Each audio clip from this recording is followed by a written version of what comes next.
Hello ladies and gentlemen, welcome back to another Spellweaver video. My name is Boltor, and today I wanted to do another discussion video because I haven't done one of those in a while. And just last night I finally crafted up my last hero, the only one that I was missing.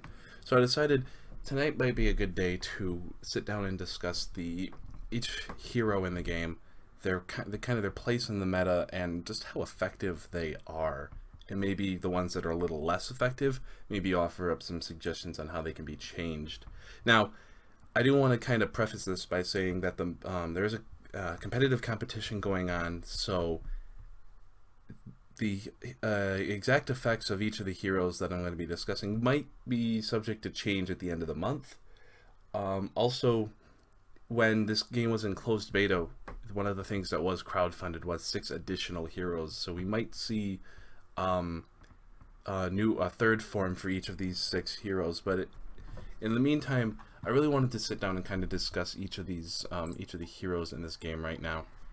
Now, I set these up into kind of 3 tiers, 3-point hierarchy. Number 1 is the highly played and very splashable.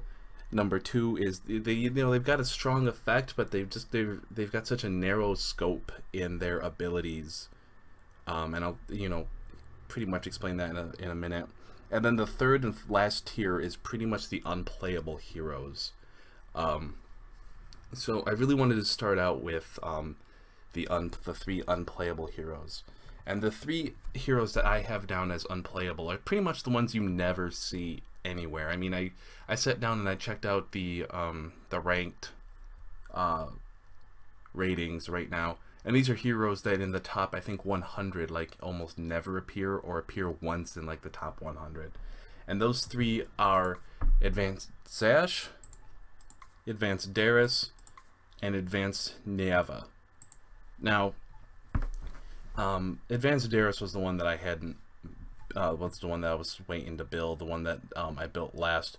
Primarily, I think all these effects, the reason they're not used is, well, in the case of Darius and Nieva, the other version of them are just so much better, and I'll get to that in a second. But I think the Advanced Zash is just too much for too little. You know what I mean? First off, you have to have 3 levels. Each advanced hero requires 2 levels of their aspect, and then 1 of any other aspect. But for 5 mana, you're getting 3 damage across the board. Maybe this could be dropped to 4, maybe, because if you're playing this, you're probably playing some sort of a control deck, or maybe an aggressive deck where his ability is kind of meant to finish off your opponent. The only problem is, if 3 damage for 5 mana, that's... I mean, I know it goes across the board, but it's still a little underwhelming, you know what I mean? It comes out too slow to really do anything against aggressive decks, and again, it's too little damage to really take out any of the big guys from control decks. It doesn't kill Karthos, it doesn't kill Antriel, it doesn't kill dragons, it doesn't kill Dread Knights. It doesn't kill Lamp, because unless your opponent has activated and readied the Lamp, it's not hitting the Lamp anyway. So I feel like this effect could either be buffed to deal more damage, or maybe have its mana requirement dropped, maybe to 4. As it stands, Zash the Annihilator just doesn't see a whole lot of play. I mean, I encounter him every once in a while, but it's only ever in friendly games, and that, you can encounter anything in friendly games, so that doesn't really matter. Now, moving on to to Darius Stormborn and Nieva the Revered. We're going to start off with Darius Stormborn. Now, I think the primary reason why Darius Stormborn doesn't see as much play as he could or he did back in the closed beta. Back in the closed beta, he was like the choice for control decks because of the shock, because of the shock value. Lol. But I think the reason why he doesn't see any play is straight up Darius Prodigy of Wisdom is just that much better. Even though he did get a little nerfed so that you can only draw an extra card every 2 turns, it's still, he draws you an extra card, and shocking your opponent's entire board is going to help you win, but it's really going to help you, it's really just a win more, because if you're stalemated, you probably have another win condition as it is. So this isn't really going to help you win outside of the one time where it's just like, well, I'm going to I have to shock 3 creatures and swing for game. Basically, if you're in a position where you would need his ability, you wouldn't be in that position if you played regular Darius, because his hero power is going to generate so much advantage in card value in your hand and therefore onto the field that you're pretty much just going to out advantage your opponent in the control matchup anyway, and you're just not going to need Darius Stormborn's ability. Maybe it could be a buff the damage, maybe it could be like freeze creatures, you know what I mean? Maybe like a kind of like a Frost Nova, maybe, I don't know. Maybe really the only thing that's going to make him playable is if they give him some kind of new ability that's really powerful in the late game and just not as amazingly versatile as basic Darius. Now, going on to the last one on the bottom tier, Nieva the Revered. I've wanted to make this card work so much. I've wanted to play this hero and have her ability work so much. It's just the only time you're going to be able to make real use of it is in the late game, and again, it's just too slow against against aggressive decks, and aggressive decks are all over the place in this meta right now. So, I mean, her ability goes really great hand in hand with where is he? So there it is, Summoner Druid. You use her ability in combination with Summoner Druid. That's pretty much what everyone tries to do. The only issue being that pretty much Summoner Druid does what Nieva the Revered is going to do, because there are very rare cases where you're going to get more than 2 creatures off her ability. I really like her ability. I really don't think it needs to be changed. I think her ability is fine. It's just the meta that doesn't really suit her right now. I like that, you know, reduce the cost of creatures until you're just spamming the board and drawing a whole bunch of cards. You could, in theory, top deck a creature with like 8 mana, play her ability, or activate her ability, play the creature, draw another creature, play a creature, draw another creature. But again, you need a whole lot of mana in order to make her ability effective, and again, it's just not really viable in this meta right now. I don't think her ability needs to change. Like I said, I think the meta needs to change around her. But I also think the reason why she doesn't see as much play as she probably could is, again, because her the basic version of Nieva, creatures you play or played this turn gain Swift, is just so much better. Being able to just do what you want to do with this one, only for cheaper, because you're playing, you know, cheap minions. Play 3-4 guys, and then for 1 mana give them all Swift, and suddenly you're swinging into your opponent, or you're trading into your opponent's board, or you're killing your opponent. This one helps you win. This one might help you win because it helps you put creatures on board, and that's really it. So that's the bottom tier. The second tier is the one that houses the most heroes. It houses exactly half the heroes. This is the strong effect, however, a bit of a niche limited splash ability. These are Despina, Insatiable Soul, both Nephiroses, the basic and advanced, the basic Zash, now that he has his new ability, and the 2 Alexas, Angelic Messenger and Battle Maiden. First, we're going to start off with basic Nephiros. Now, I was actually surprised when I went and looked into the, you know, what heroes were represented where in the current rank situation. And basic Nephiros did appear a number of times in the top 50. So I had to bump him up from, I had to switch around his position. Touch of Nausea. An enemy creature gets -1 speed until end of turn. A creature with 0 speed can't attack or block. So this is actually this is just straight up better than Zash Flamebringer, because basically it lets you attack fast creatures, and it helps you trade into faster creatures, which is really good considering a lot of corruption cards are slow. This one is pretty much straight up better because it's more versatile than Circle of Fire. Circle of Fire helps you win in certain situations, but so does Touch of Nausea. But Touch of Nausea also helps you trade and helps you just gain more of a tactical advantage than just, well, he's got one more creature than I can attack. You know, we have the same number of creatures. He can block with 3, I can attack with 3. Then we make it so that he can block with 2 and I can swing in for game. It's good, but again, it's just, at this point, if you're playing an aggressive deck, you're just better off playing Darius or Neva as your hero as opposed to Zesh. So, Advanced Nephiros is another one that kind of, he didn't appear as often as I would have liked him to in the ranking, but his ability is very good. It's just very niche. And return a creature that died this turn from the graveyard onto the field under your control and lose 2 life. Now, it's a very strong ability, don't get me wrong, but a lot of decks right now, a lot of times the creatures you're going to want to revive are being killed on your opponent's turn because of cards like Pacify, because of cards like Assassinate. I mean, he works really well in combination with cards like Karthos and Cataclysm, but even then, the loss of 2 life in a lot of instances is just too much life, again, because aggressive decks are all over the place right now.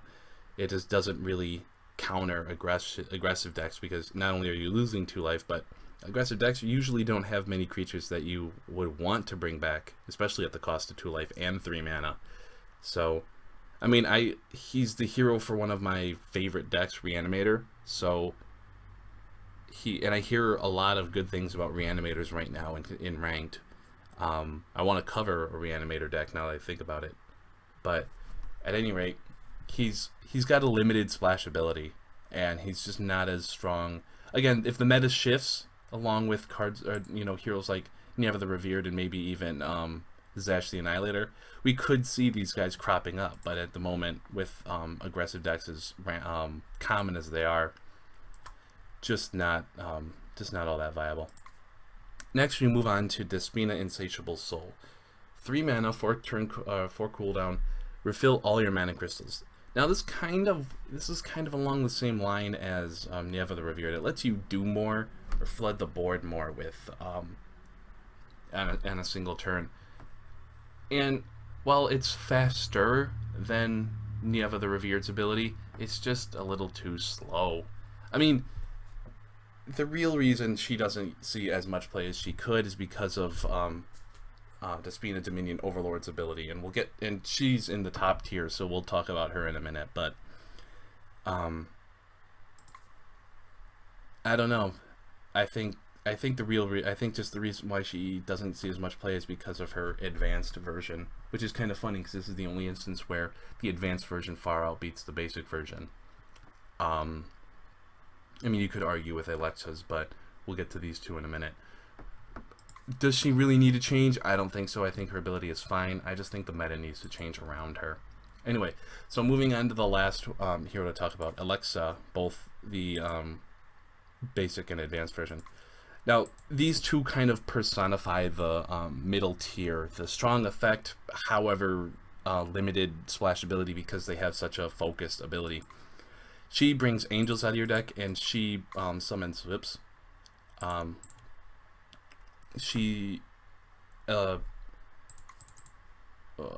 on. And she summons peasants from out of nowhere.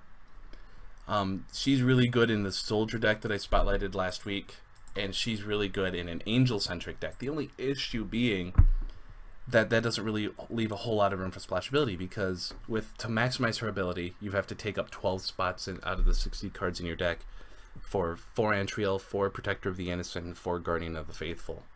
So that automatically causes some issues there. Next, you have to basically, being able to pay 2 mana to summon out a 1/1 speed 1 creature, you kind of have to build around that, otherwise it's just a pointless, useless ability, you know what I mean? So these two lack the splash ability, although the effects that they do have are really strong in the right decks. The problem is, they get beaten out by some of the other more splashable heroes like Darius and Nieva, because their ability is just so focused. It does one thing. It does that thing really well, but it only does that one thing. Now, lastly, we're going to be moving on to the top tier, the highly played and the very splashable. Now, I've kind of already hinted at what the top 3 heroes are, and if you pay any attention to the way the game is right now, you know who the top 3 are. It's basic Darius, basic Nieva, and advanced Despina. Now, advanced Despina is the one hero out of all 12 of these who has been nerfed and changed and tweaked and altered more than any other hero, I think. Her ability originally was look at the top 4 cards of your opponent's deck for 5 mana.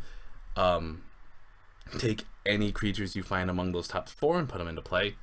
Then it was search your opponent's, or pay X amount of mana, search your opponent's deck for a creature with that much health and attack, put it into play.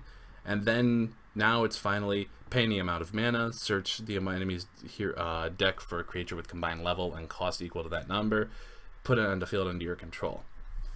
Now, a lot of people play this in some control decks because if you know what your opponent, probably in your opponent's deck, and you know the meta, it really, really greatly rewards you for it. Being able to pay 4 mana to search out your opponent's or 5 mana, excuse me, search out your opponent's known power engineer and kill off their lamp. Being able to pay 9 mana and search out your opponent's Karthos to help really just win you the game. It really just does reward you for knowing what your opponent has and knowing how to play around your opponent, or basically how to use your opponent's deck as a resource.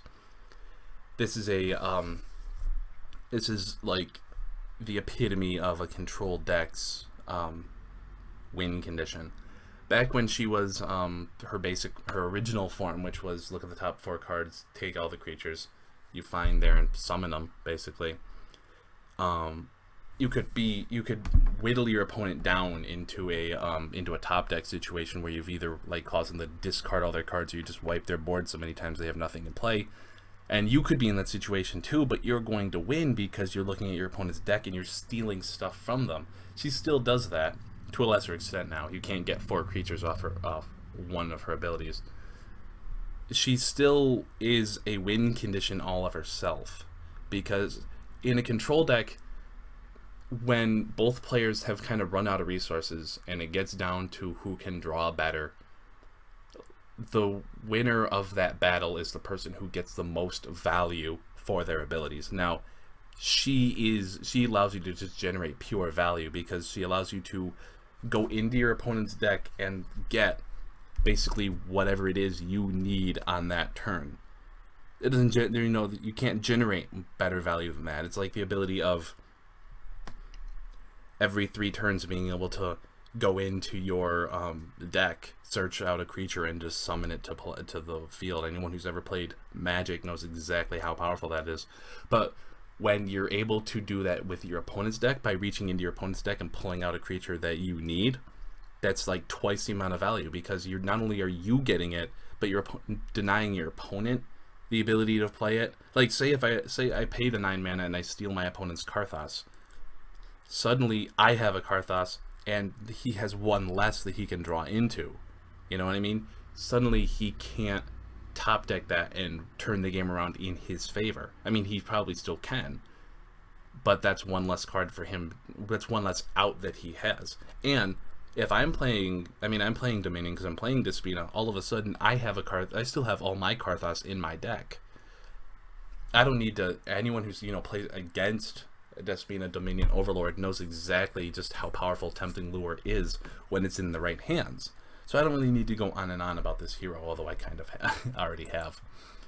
The next one in the top tier is Nieva, Child of the Forest. And this one I've already kind of hinted at. She's super powerful because of the cards that are around her, especially the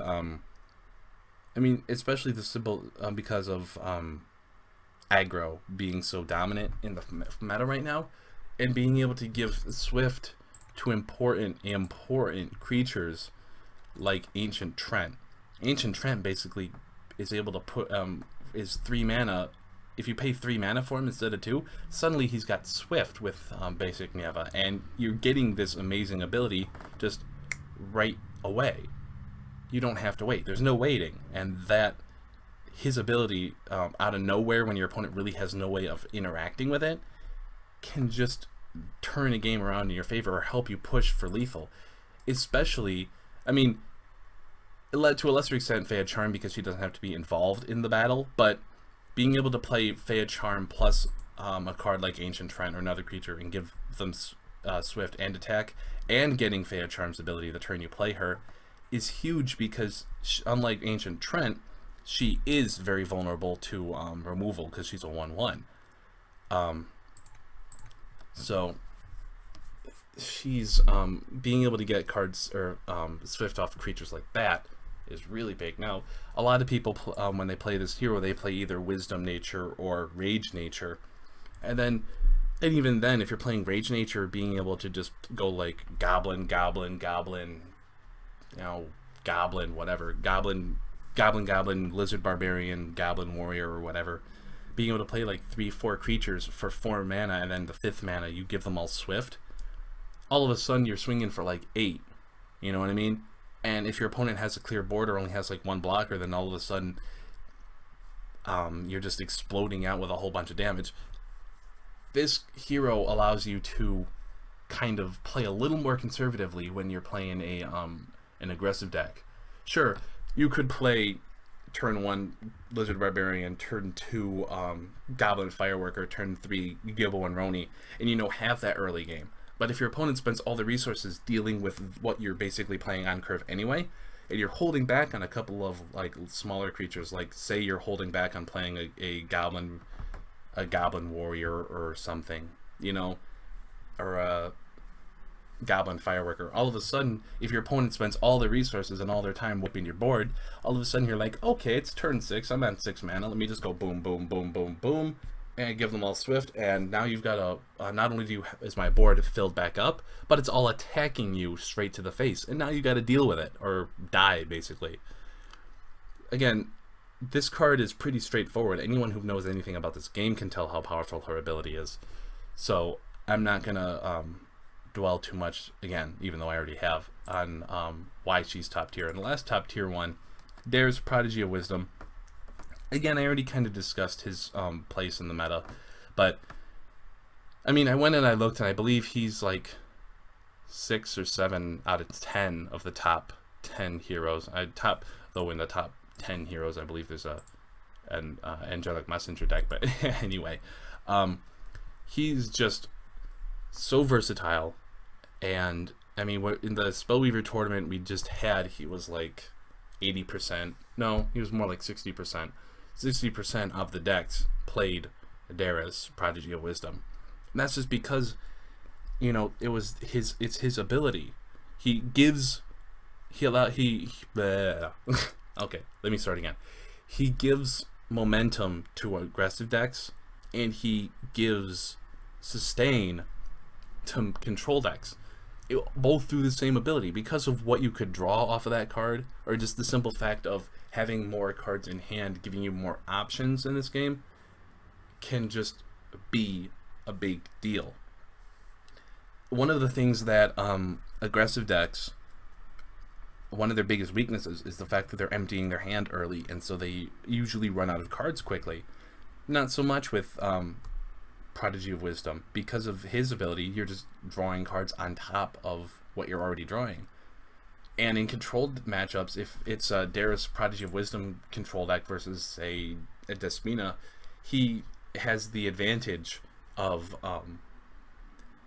being able to draw multiple times, being basically able to draw an extra card every other turn because of his ability, which can give you, if you and your opponent are both in top deck mode, suddenly while your opponent does have the Tempting Lure ability, you have the ability to draw 2 cards. I mean, this is late game, both of you are out of cards, you're both in top deck mode, suddenly you're like, oh, I don't like that card, let me draw another one. Oh, there's the card I need.